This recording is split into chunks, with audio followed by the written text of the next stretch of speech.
Assalamualaikum warahmatullahi wabarakatuh. Perkenalkan, nama saya Nur Aini dari 10 MIPA 2. Kali ini saya akan membahas tentang Kerajaan Melayu Riau Indragiri.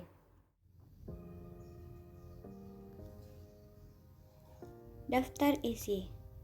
Berikut adalah daftar isi yang akan saya sampaikan dalam video kali ini. Latar belakang.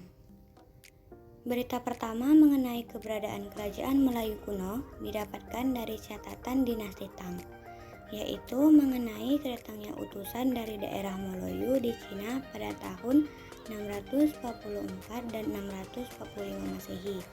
Nama Melayu ini sangat mungkin dihubungkan dengan Kerajaan Melayu yang letaknya di pantai timur Sumatera dengan pusatnya sekitar Jambi. Kerajaan Melayu berkembang pada pertengahan abad ke-7 Masehi sampai dengan akhir abad ke-14 Masehi. Sampai saat ini, baru ditemukan sekitar 30 buah prasasti yang berasal dari kerajaan itu. Prasasti-prasasti itu tersebar di berbagai tempat. Sebagian ada di wilayah Provinsi Jambi, sebagian lagi di wilayah Provinsi Sumatera Barat, dan ada pula satu prasasti yang ditemukan di daerah Malang, Jawa Timur, yaitu prasasti pada patung Amogapasa di Candi Jago. Penelitian terhadap prasasti-prasasti itu telah lama dilakukan, namun sebagian prasasti hingga saat ini masih dipermasalahkan.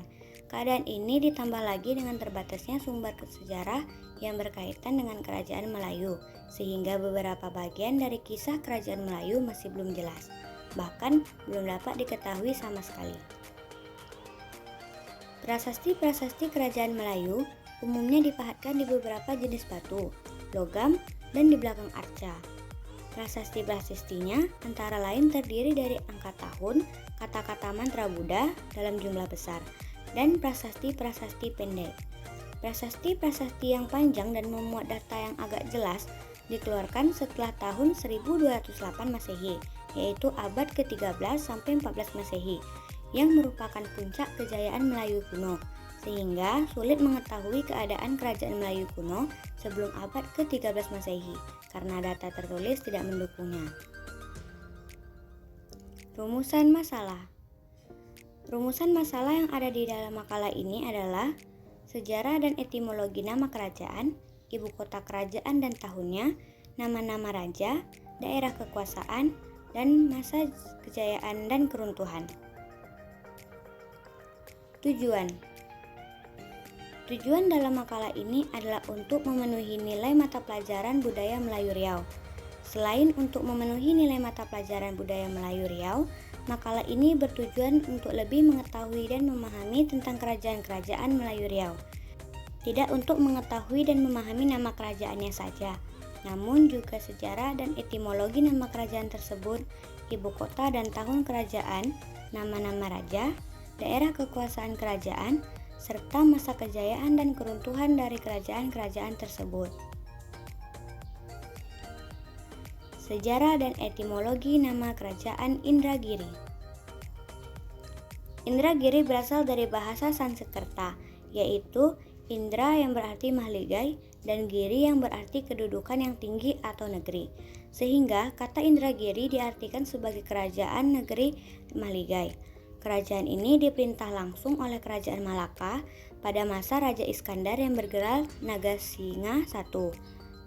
Pada generasi raja yang keempat, barulah Istana Kesultanan Indragiri didirikan oleh Paduka Maulana Sri Sultan Alauddin Iskandar Shah Johan Zirullah fil Alamin yang bergelar Narasinga II, beristrikan Putri Dang Purnama. Bersamaan didirikannya rumah tinggi di Kampung Dagang. Kerajaan Indragiri berawal dari Kerajaan Keritang yang munculnya setelah keruntuhan Kerajaan Majapahit. Kerajaan ini berada di wilayah yang saat ini merupakan Kabupaten Indragiri Hilir, Provinsi Riau. Pada masa penjajahan Belanda, Kesultanan Indragiri dijadikan daerah otonom yang berada di bawah pengawasan pemerintahan Belanda. Selanjutnya, pada masa pendudukan Jepang, Indragiri diserah oleh pemerintahan Belanda tanpa syarat, hingga akhirnya pasca kemerdekaan, Indragiri ditetapkan menjadi daerah tingkat 2.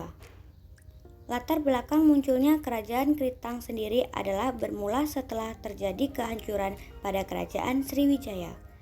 Peristiwa tersebut terjadi lantaran serangan dahsyat dari kerajaan luar. Dari daerah utara, serangan dilakukan oleh kerajaan Chola India. Dari daerah timur pun kerajaan Sriwijaya mendapatkan serangan dari ekspedisi Majapahit. Hal itulah yang menyebabkan keruntuhan Sriwijaya di akhir abad 13.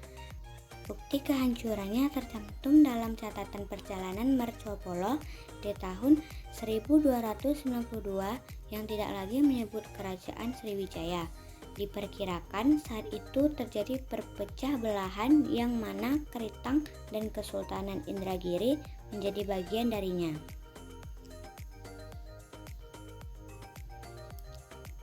Kerajaan Kritang pertama kali dipimpin oleh Raja Kecik Mambang. Ia juga terkenal dengan nama Raja Merlang yang berkuasa di tahun 1258 sampai 1337. Selama sistem pemerintahan berlangsung, kerajaan Kritang pernah dikalahkan oleh kerajaan Majapahit. Menjadi taklukannya, Majapahit justru memberikan kerajaan ini kepada Kesultanan Malaka. Hal itu dilakukan sebagai bentuk hadiah pernikahan Sultan Syah yang mempersunting seorang putri kerajaan Majapahit.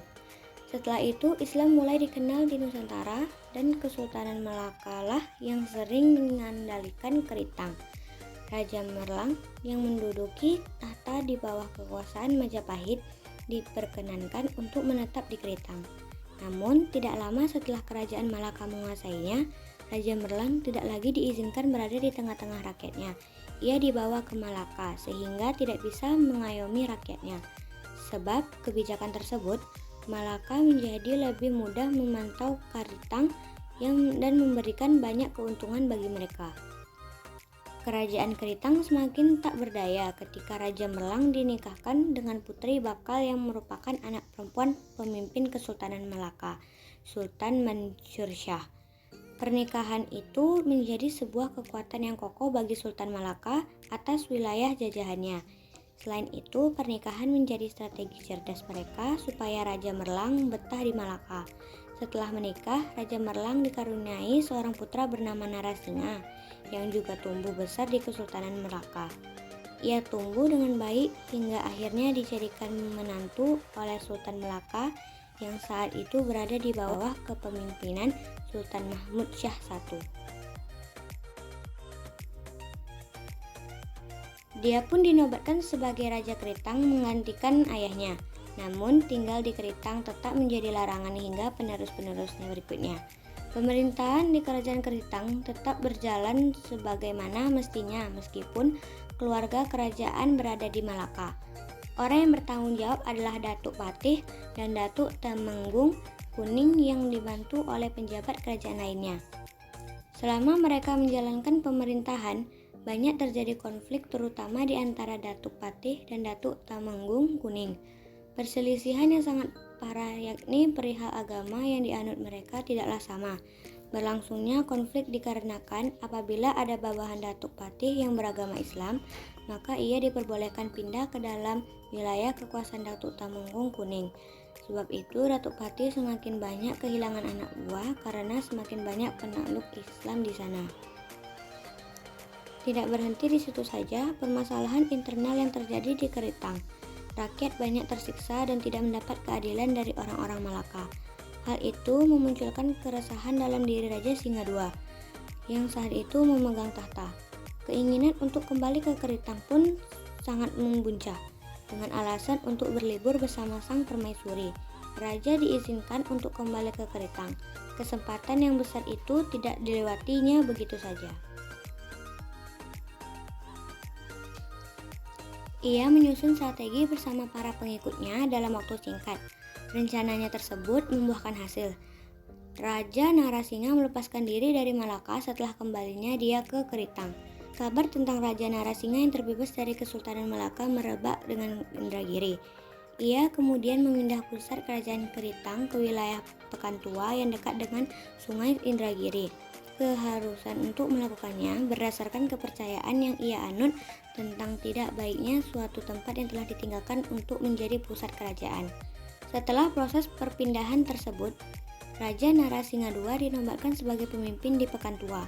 Dari situlah cikal bakal kerajaan Indragiri dimulai.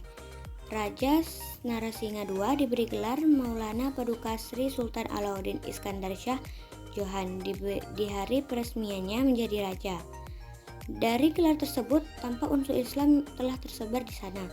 Di awal-awal berlangsungnya Kesultanan Indragiri, ibu kota dipindah lagi karena khawatir akan ketidaknyamaannya dari serangan Portugis dan para perompak. Lokasi yang terpilih adalah Mudoyan atau Kota Lama. Letaknya berada di sebelah hulu Pekan Tua yang membutuhkan jarak tempuh sekitar 50 km dari ibu kota sebelumnya melalui jalur darat. Kemudian peristiwa perpindahan ibu kota masih terjadi lagi di masa pemerintahan Sultan Ibrahim. Waktu itu pusat kerajaan berada di Rengat dengan alasan adanya tekanan dari penjelajah Belanda. Di sisi lain, pemindahan tersebut dilakukan juga dikarenakan adanya biaya yang cukup banyak untuk membangun istana lebih megah. Ibu kota dan tahun kerajaan Indragiri. Ibu kota kerajaan Indragiri adalah Rengat pada tahun 528 sampai 1824 Masehi. Kerajaan Indragiri merupakan sebuah kerajaan Melayu yang pernah berdiri sekarang dengan wilayahnya berada pada Kabupaten Indragiri Hilir dan Kabupaten Indragiri Hulu, Provinsi Riau, Indonesia. Sebelumnya, kerajaan ini merupakan bawahan Fazal dari Kerajaan Pagaruyuang dan sekaligus merupakan kawasan pelabuhan. Kemudian kerajaan ini diperebut oleh Kesultanan Jambi, Kesultanan Siak, dan Kesultanan Aceh.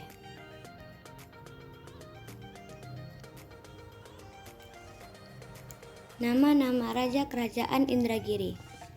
Adapun raja atau sultan yang pernah berkuasa mulai diresmikannya kerajaan Indragiri adalah sebagai berikut. 1.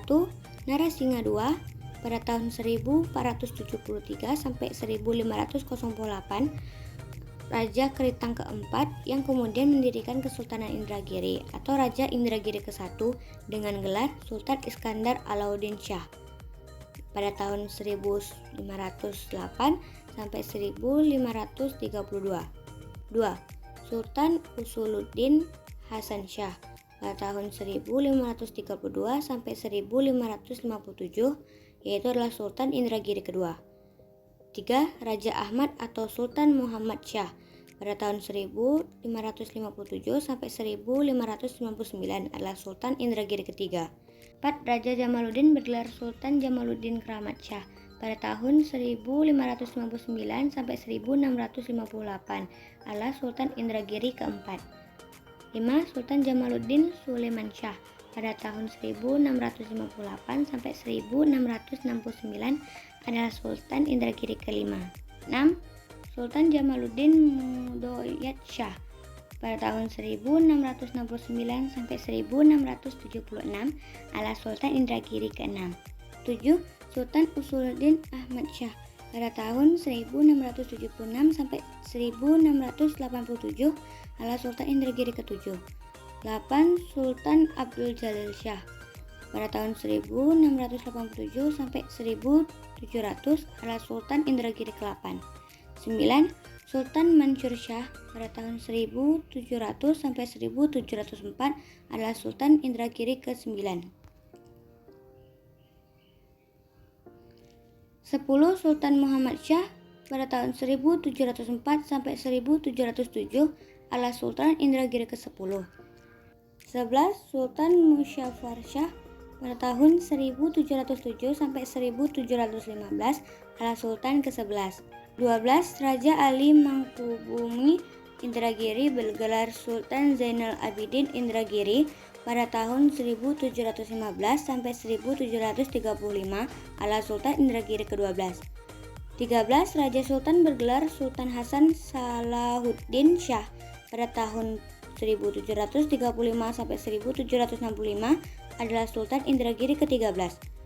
14. Raja kecil besar bergelar Sultan Sunan pada tahun 1765 sampai 1784 adalah Sultan Indragiri ke-14.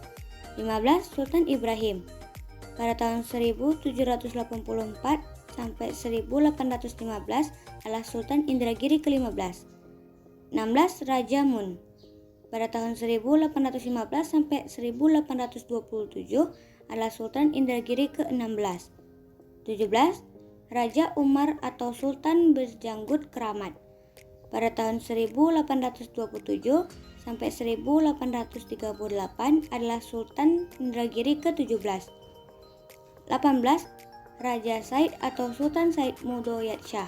Pada tahun 1838 sampai 1876 adalah Sultan Indragiri ke-18. 19. Raja Ismail bergelar Sultan Ismail Shah. Pada tahun 1876 sampai 1877 Sultan Indragiri ke-19. 20. Tengku Husin bergelar Sultan Husin Shah. Pada tahun 1877 sampai 1883 adalah Sultan Indragiri ke-20. 21. Tengku Isa atau Sultan Isa Mudoyat Shah. Pada tahun 1887 sampai 1903 adalah Sultan Indragiri ke-21. 22. Tengku Mahmud atau Sultan Mahmud Shah. Pada tahun 1912 sampai 1963 adalah Sultan Indragiri ke-22. Daerah kekuasaan Kerajaan Indragiri. Wilayah kekuasaan Kesultanan Indragiri yang terletak di Sumatera sangat luas. Pada era kepemimpinan Sultan Hasanuddin yang berlangsung selama 30 tahun, terjadi pembagian kawasan kekuasaan. Wilayah pertama di Cenaku. Wilayah ini terbagi atas 3 daerah perbatinan, yakni Pulau Serojan, Pungkil, dan Sanglap. Lalu wilayah kedua ada di Gangsal dengan pembagian kawasan menjadi Nantuo, Rie Belimbing, Rie Tanjung, dan Pemuncak di Rantau Langsat. Sedangkan wilayah ketiga berada di daerah 3 Balai, meliputi Dian Cacar, Perigi, dan Parit. Selain itu ada juga wilayah keempat, yakni kawasan Kuantan. Daerah yang berada di dalamnya adalah Ujung Tanah, Minangkabau, Cerenti, Tanah Kerajaan, dan Kerajaan Tua Gadis. Masa kejayaan dan keruntuhan Kerajaan Indragiri. Terdapat beberapa fase yang mempengaruhi pasang surutnya kerajaan ini. Penjajahan yang terjadi di Nusantara oleh Belanda dan Jepang tidak menggetarkan Indragiri untuk terus tumbuh dan berkembang. A. Masa penjajahan Belanda. Jalinan antara Kesultanan Indragiri dan Belanda tidak selalu mulus. Pihak Indragiri sering merasa dirugikan dari hubungan tersebut. Salah satunya adalah adanya campur tangan Belanda saat Sultan Ibrahim memerintah pada tahun 1784 sampai 1815. Bukan lingkup eksternal kerajaan, melainkan dalam urusan internal kerajaan. Kolonial Hindia Belanda mengangkat sultan muda yang ketika itu menjabat di Penarap. Batas wilayahnya adalah sepanjang hilir hingga Japura. Campur tangan yang dilakukan oleh Belanda berlanjut pada tekanan dan ancaman kepada rakyat Indragiri. Peristiwa yang sangat mengacaukan kerajaan adalah di masa jabatan Sultan Mahmud Shah. Keberadaan Indragiri semakin terancam pada kepunahan. Sultan tidak berdaya melawan tekanan Belanda. Hal yang menjengkelkan juga terjadi saat ada larangan kepada rakyat Indragiri untuk berkumpul maupun mengadakan rapat yang lebih dari 3 orang. Menjadi pengecualian jika yang dilakukan mereka adalah untuk kegiatan dakwah agama, meski tetap dalam pengawasan yang ketat. Isi ceramah pun dalam perkumpulan agama sangat diawasi. Jika terdengar terlalu berani, semua orang yang terlibat dalam kegiatan tersebut dihukum sesuai prosedur dari kolonial Belanda. Meskipun terjadi hal-hal demikian, Kesultanan Indragiri tidak tinggal diam. Berbagai strategi politik dijalankan hingga terciptalah perjanjian damai dan persahabatan di antara keduanya. Perjanjian tersebut terkenal dengan sebutan Traktat van Vriendschap yang diresmikan pada 27 September 1938. Hasil dari keputusan ini adalah dijadikannya Kesultanan Indragiri sebagai Zelfbestuur atau daerah otonom. Di dalamnya diutus seorang controller atau pengawas yang berasal dari pemerintahan Belanda. Ia ditugaskan untuk mengawasi wilayah Indragiri Hilir dengan 6 daerah bawahan, yakni Amir Tembilahan di Tembilahan, Amir Batang Tuaka di Sungai Luar, Amir Tempuling di Sungai Salak, Amir Mandah dan Gaung di Khairiyah Mandah, Amir Enok di Enok, dan Amir Reteh di Kota Baru. B. Masa penjajahan Jepang. Melalui jalur Singapura, tentara Jepang masuk ke Indragiri kemudian berlanjut ke Rengat pada tanggal 31 Maret 1942.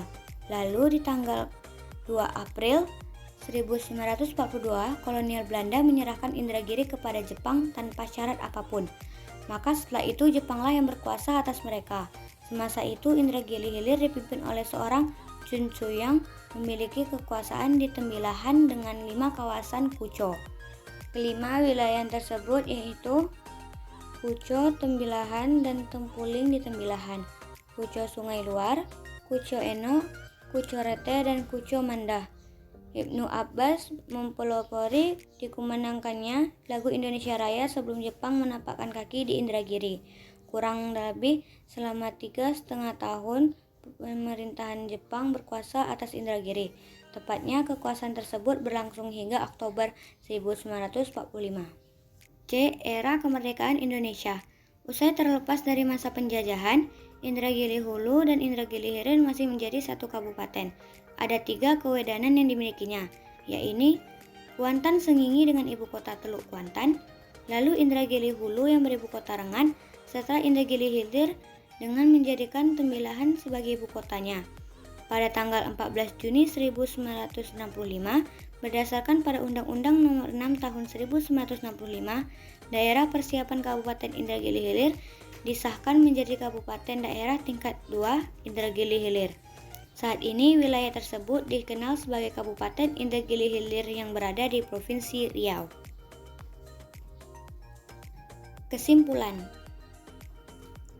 Kesimpulan yang dapat ditarik dari makalah ini adalah kita dapat mengerti dan memahami tentang Kerajaan Melayu Riau, Indragiri.